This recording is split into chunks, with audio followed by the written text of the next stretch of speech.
नमस्कार। तो हम अभी रीतिकाल के बारे में जान रहे थे कि हजारी प्रसाद द्विवेदी ने कैसे रीतिकाल को अलग अलग वर्गों में बांटा। उससे पहले हमने आज रामचंद्र शुक्ल जी का जिक्र किया था कि रीतिकाल में जो निर्दिष्ट काव्य रीति या प्रणाली में कविता करना साहित्य की प्रधान प्रवृत्ति हो गई थी। इसके बारे में हम बात कर चुके हैं। इस काल में रीति, कवित रीति और सुकवि रीति शब्दों का प्रचलन हो गया था। लगता है रामचंद्र शुक्ल ने इन्हीं प्रयोगों को ध्यान में रखा होगा और इसीलिए इस काल को रीतिकाल कहा होगा। अभी हम और भी चर्चा करेंगे कैसे कैसे अलग अलग जो नामों से अभिहित किया गया है वो कैसे कैसे किन आधारों पर किन प्रयोगों को ध्यान में रखते हुए अलग अलग नाम कहे होंगे, लेकिन शुक्ल ने इन्हीं प्रयोगों को ध्यान में रखते हुए इस काल को रीतिकाल कहा होगा। लक्षण ग्रंथों में कविता के जो विभिन्न अंगों का निरूपण किया जाता था उसमें जो कविता करने को एकदम मतलब बहाना की तरह लिया गया। जैसे कला जो थी वहाँ पर बहाना के रूप में आती थी, क्योंकि जैसे अभी मैं आपको आगे बताऊंगी कि हजारी प्रसाद द्विवेदी ने इस पूरे रीतिकाल को दो वर्गों में साफ साफ अलग अलग बांट दिया था। कौन कौन? एक तो उत्पादक वर्ग थे और एक भोक्ता वर्ग थे। तो पहले हम अभी रामचंद्र शुक्ल की बात करें कि वो कहते हैं कि इस काल की कविता में प्रधान जो था वो श्रृंगार रस था। इस काल की कविता रचना में श्रृंगार और रीति जो थी, जो रचना विधि, तो श्रृंगार के जो भेद संयोग और श्रृंगारिक चीजें और जो रीति है रचना विधि वो एक दूसरे से बिल्कुल जुड़ गए थे।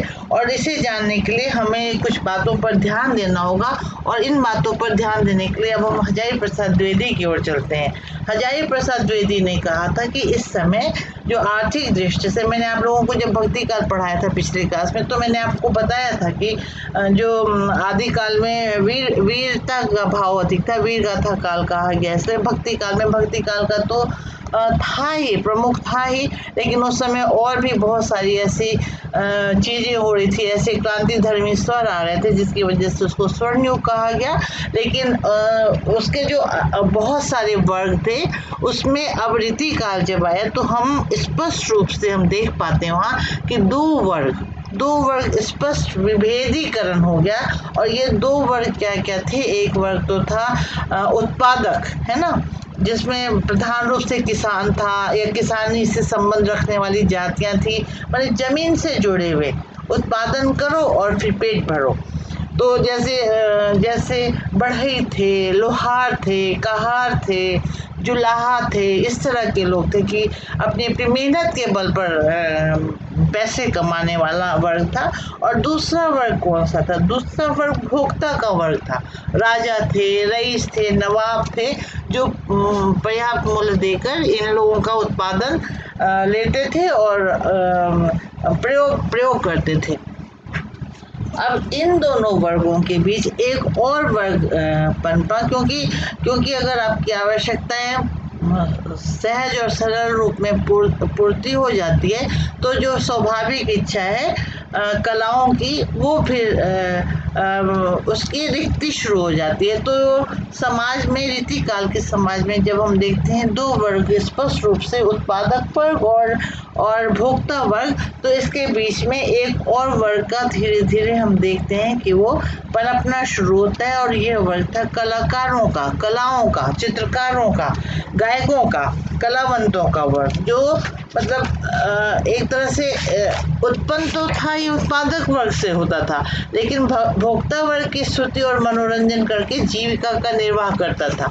तो जैसे मैंने पहले ही कहा कि अगर आपको जीविका का निर्वाह करना है और अपनी मेहनत से करना है तो उस मेहनत का अधिक से अधिक मूल्य आपको प्राप्त हो, इसकी कोशिश रहती है। तो अधिक से अधिक मूल्य प्राप्त करने के लिए इन कलाकारों ने, इन चित्रकारों ने या जो भी कलावंत वर्ग था उसने अधिकाधिक मूल्य प्राप्त करने के लिए इन जो भोक्ता वर्ग था उसकी अधिकाधिक स्तुति और मनोरंजन करने का करने में वो मतलब संलग्न हुए कि उनको अधिकाधिक उसकी प्राप्ति हो सके। जिस वर्ग को प्रसन्न करना होता है उसके जीवन और रुचियों का पता भी तो होना चाहिए ना। तो द्विवेदी जी के मत अनुसार इस काल में कवि शिक्षा के ग्रंथ जो थे इसी आवश्यकता की पूर्ति करते थे। वो लोग ऐसे ऐसे ग्रंथ लिखते थे, ऐसे ऐसे श्लोक लिखते थे, ऐसे ऐसे गद्य पद की रचना करते थे जिसमें इन जो भोक्ता वर्ग थे उनकी बहुत ही स्तुति और महिमा गान होता था।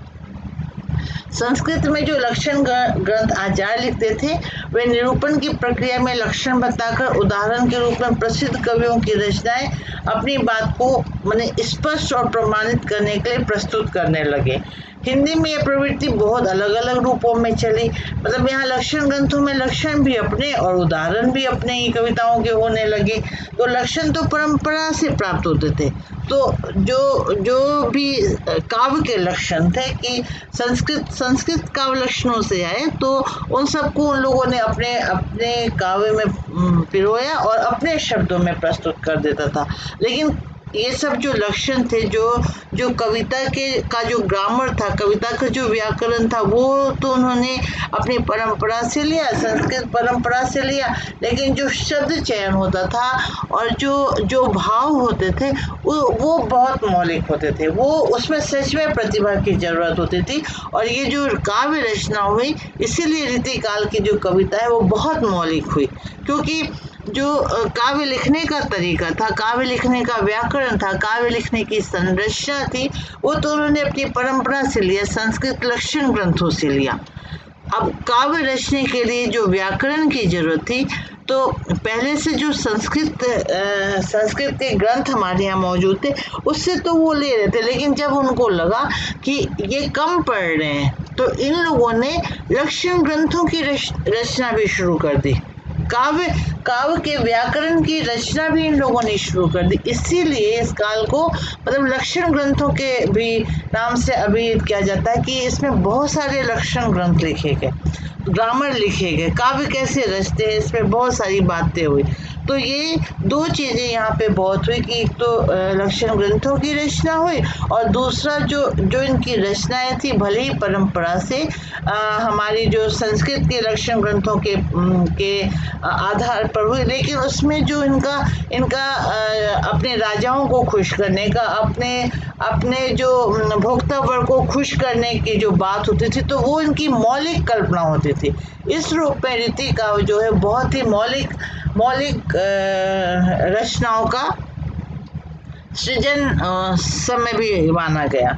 इस काल में भक्ति में से धार्मिकता का तत्व मतलब भक्ति का, मैंने आपको पहले ही कहा कि रीति काल में अगर हम ऐसे अलग अलग काल बांटते हैं, लेकिन फिर भी जैसे ऐसा नहीं था कि आदि काल में भक्ति काल की रचनाएं नहीं मिलती या भक्ति काल में रीति काल की रचना नहीं मिलती या रीति काल में भक्ति का मतलब आपको आश्चर्य होगा जानकर कि रीति काल में सबसे ज़्यादा रचनाएं जो मिलती है वो भक्ति काल की रचना मिलती है। लेकिन चूंकि हमें इतिहास पढ़ना है और एक क्रमबद्धता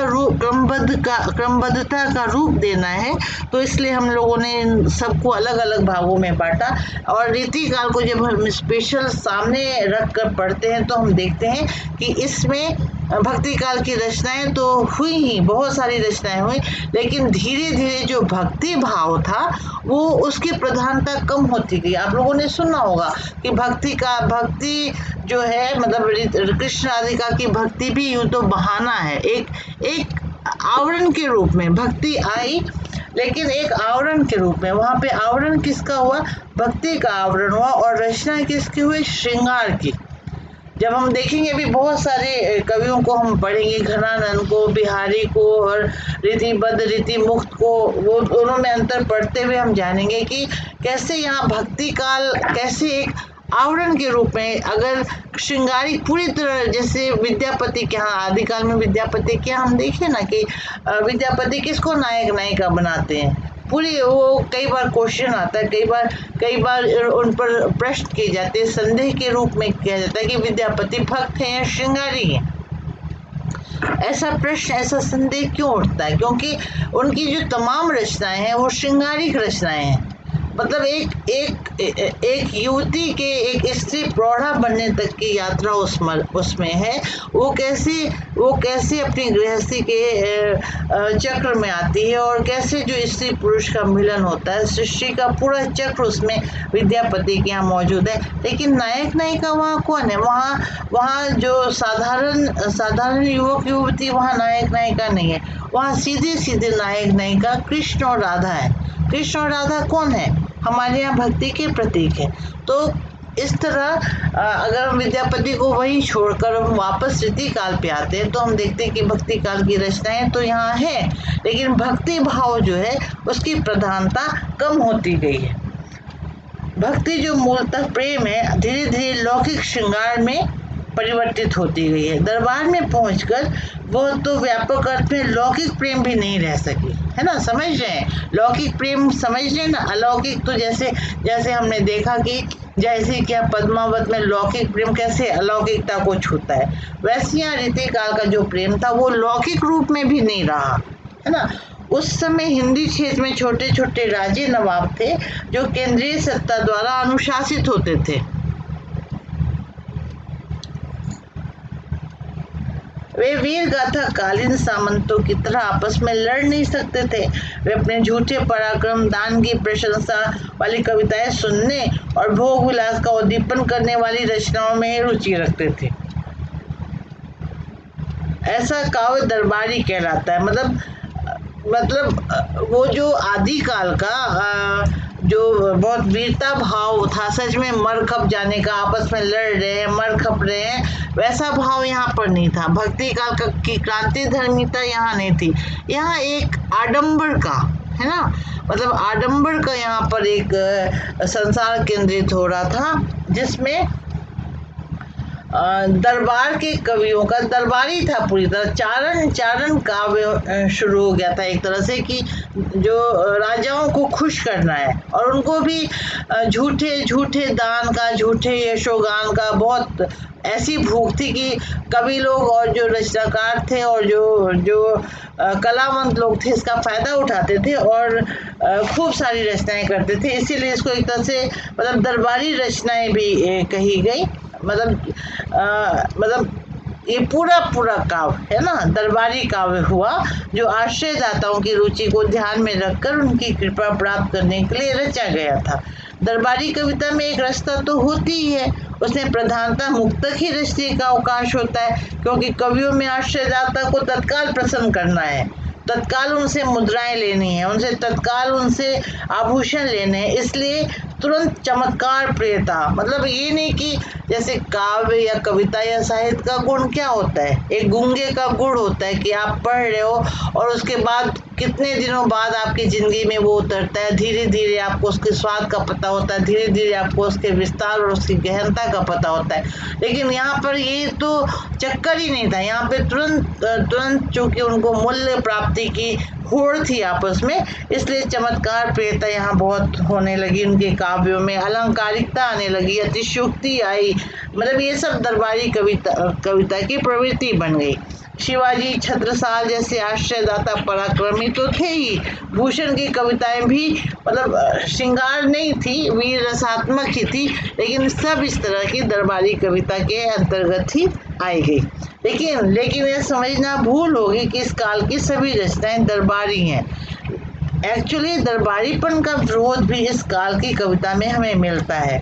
और मैंने आपको कहा ना कि यहाँ मौलिकता की, जैसे राजाओं की वीरता की बड़ाई कर रहे हैं, राजा की श्रृंगारिकता की बड़ाई कर रहे हैं, राजा के दाम्पत्य भाव की बड़ाई कर रहे हैं, झूठी बड़ाई भी कर रहे हैं। लेकिन कई बार ऐसा होता है कि आप जब उस विषय से इन्वॉल्व होते हैं तो आपके जो आंतरिक सूत्र होते हैं, आंतरिक जो प्रतिभा होती है वो उससे इन्वॉल्व हो जाती है। और कई बार व्यक्ति को स्वयं को पता नहीं होता कि उसकी जो प्रतिभा है वो किस क्षेत्र के लिए उपयुक्त है। जो ये कलावंत थे, कलाकार थे, चित्रकार थे, ये लोग जब इन्वॉल्व हुए, चाहे राजाओं की झूठी प्रशंसा के लिए ही हुए या दरबारी कविता करने के लिए हुए, लेकिन जो इनकी प्रतिभा थी, इनकी मौलिक प्रतिभा थी, वो उसमें इन्वॉल्व होते ही उनका स्फोट हुआ और उन लोगों ने सच में ऐसी रचनाएं करनी शुरू हुई जो अद्भुत थी। मौलिक तो थी ही, लेकिन जब उन्होंने प्रेम के बारे में कहना शुरू किया तो ये प्रेम मतलब लौकिक,